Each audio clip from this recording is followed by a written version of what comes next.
네, 저희 KBS 부사는 저출생 문제를 함께 고민하고 대응책을 찾는 연중 기획 보도를 이어가고 있습니다. 이번에는 세 차례 걸쳐 일과 생활 양립 그리고 또 여성 경력 단절에 관한 정책 방향을 짚어봅니다. 오늘 그 첫 순서로 일과 생활 양립을 위한 이 조건과 대책은 뭔지 강성원 기자가 보도합니다. 부산 정관의 한 공동 직장 어린이집. 220개 기업이 입주한 정관산단 입주기업협의회가 직접 운영하고 있습니다.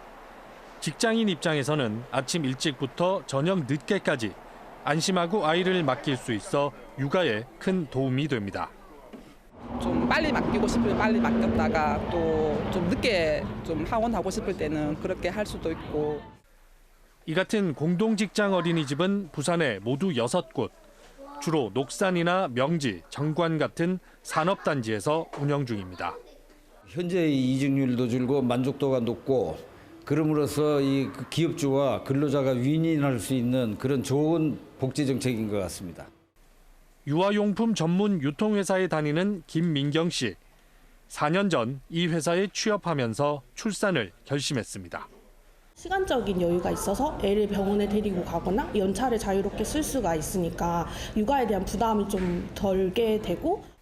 출산 육아 관련 지원 강화는 우수 인력 유치에도 도움이 됩니다. 좋은 분이 떠나갔을 때의 그 기회 손실 비용은 훨씬 큰 것 같아요. 그렇기 때문에 아무래도 한 명 한 명이 저희 회사 오래 근무할 수 있는 문화를 만드는 게. 저출산 고령사회위원회 조사 결과 저출생 대응 정책 중 강화해야 하는 분야로 28.5%가 일, 생활, 양립을 꼽았습니다. 하지만 문제는 직원 수 5인 미만 영세업체입니다. 부산에만 34만 7천여 개로 전체 기업 수의 86% 이상을 차지합니다. 이들 영세업체에서는 출산이나 육아 관련 제도가 의무사항이 아닙니다. 또 사내 눈치나 인식 부족 탓에 제대로 된 일, 생활, 양립 여건을 보장하기 힘든 실정입니다. 고용 걱정이나 육아 부담을 줄이는 게 더 이상 한 개인이나 기업만의 문제가 아닙니다. 특히 중소기업이나 영세업체가 많은 부산의 산업구조 특성상 결혼, 출산, 육아로 이어지는 생애 주기별 보다 촘촘한 정책 설계와 지원이 필요한 이유입니다. KBS 뉴스 강성원입니다. KBS 저출생 연중 기획 오늘 경력 단절 문제를 짚어봅니다. 경력 단절 여성을 대상으로 각종 전문 교육이나 취업 알선이 이뤄지고 있는데요. 하지만 현재 시책만으로는 부족하다는 지적이 나옵니다. 실태는 어떤지 또 어떤 점을 보완해야 할지 강성원 기자가 보도합니다. 15년 전 결혼과 출산으로 직장을 그만뒀던 전현미 씨. 그동안 가사와 육아에만 전념하다 여성 새로 일하기 센터에서 교육을 받고 직장을 다시 구했습니다. 뒤처져 있다는 느낌도 많이 받았고 경제적인 이유도 일단은 아기가 셋이다 보니까 그런 문제점에서 이제 직장을 구해야겠다 막 이런. 경력 단절 여성이라도 전문 교육을 받으면 창업도 도전해 볼 만합니다. 세무나 회계나 어떤 여러 가지 잘 모르는 어떤 분야에 있어서도 각 이제 전문가 선생님들이 오셔서 이곳에서만 미취업 여성들의 경력 단절을 해소하기 위해 연간 40개 프로그램을 통해 1,200명 정도를 교육하고 있습니다. 부산 11곳에서 운영 중인 여성 새로 일하기 센터 교육 수료율은 97%. 하지만 실제 취업률은 63% 수준에 머물고 있습니다. 유연 근무제라든지 시간 선택제 근무제라든지 이런 것들이 5인 미만 사업장에도 이렇게 확산될 수 있도록 정책적으로 재정적으로 좀 지원이 됐으면.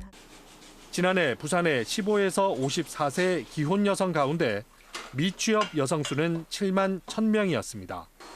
전년보다 13,000명가량 줄었지만 여전히 전국 평균을 웃돕니다.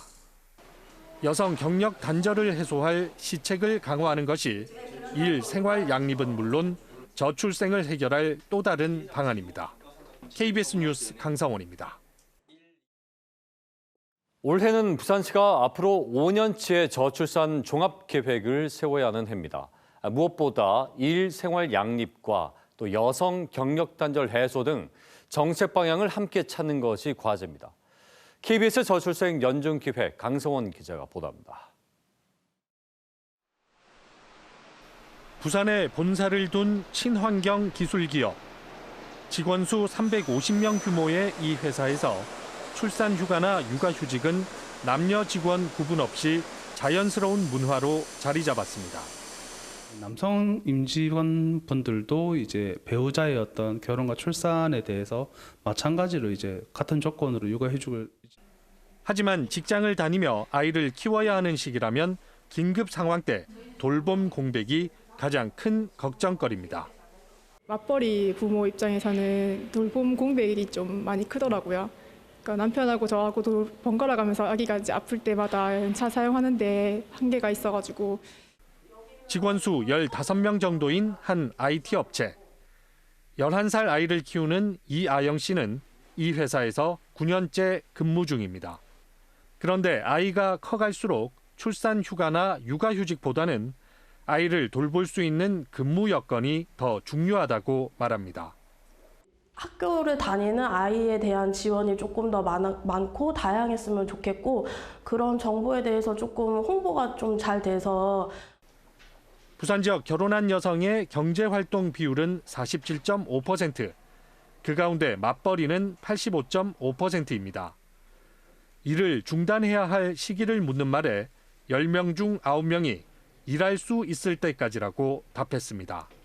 365일 어린이집이 상시 열리는 촘촘한 보육, 이런 환경도 조성하고 있고, 그다음에 부모 부담 제로 시체, 그다음에 어린이들이 마음껏 뛰놀 수 있는 이런 복합 문화 공간들을 조성을.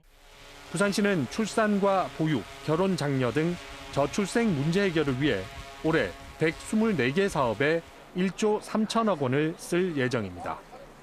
올해는 2026년부터 2030년까지 5년 단위 저출산 종합계획을 수립해야 하는 해입니다. 부산시가 얼마나 실효성 있는 정책을 담아낼 수 있을지 주목됩니다. KBS 뉴스 강성원입니다.